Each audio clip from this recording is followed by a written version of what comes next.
Pinuna sa pagdinig ng Senado sa panukalang 2024 budget ang 10 bilyong pisong inilaan ng Department of Agriculture para sa imported chemical fertilizer.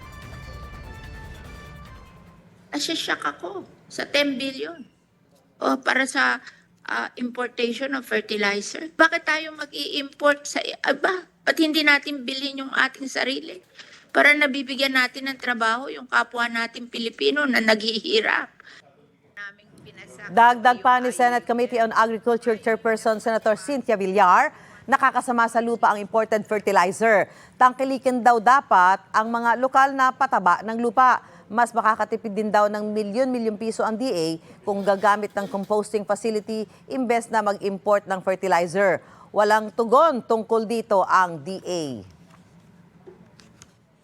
Mauna ka sa mga balita, bisitahin at mag-subscribe sa GMA Integrated News sa YouTube. Sa mga kapuso abroad, samahan nyo kami sa GMA Pinoy TV at sa www.gmanews.tv.